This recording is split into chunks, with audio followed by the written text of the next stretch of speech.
Police महानिरीक्षक मनोज कुमार शर्मा विखे पाटील यांच्या भेटीसाठी दाखल झालेले आहेत। मनोज कुमार शर्मा यांच्याकडे महाराष्ट्राच्या कायदा आणि सुव्यवस्थेचा पदभार आहे। या आंदोलनाच्या पार्श्वभूमीवरच उपसमितीच्या अध्यक्षांच्या भेटीला ते गेले होते। उच्च न्यायालयामध्ये आज सुनावणी होणार आहे, त्याच पार्श्वभूमीवर आता भेटीला आलेले आहेत अशी माहिती मिळते। आपल्यासोबत गणेश कोवळे जोडले गेलेले आहेत। गणेश, मला सांगाल की आता जरांगेंच्या भेटीसाठी मनोज कुमार शर्मा आलेले आहेत, नेमकं काय होणार?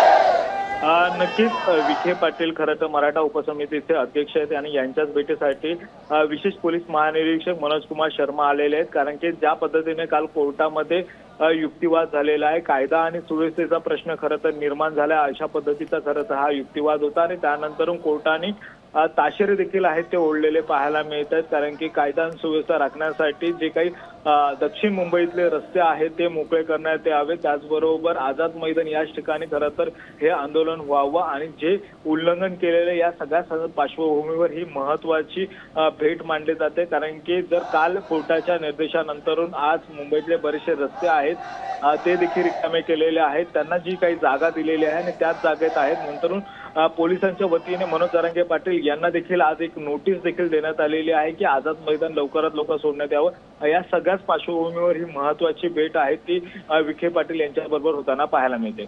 नक्कीच सविस्तर माहितीसाठी धन्यवाद गणेश। आपण पाहू शकतोय उपसमितीचे अध्यक्ष विखे पाटील यांच्या भेटीसाठी आता मनोज कुमार शर्मा दाखल झालेले आहेत। आता isakal.com आहे देशातील नंबर 1 ची मराठी न्यूज वेबसाईट। प्रत्येक अपडेटसाठी isakal.com ला नक्की भेट द्या।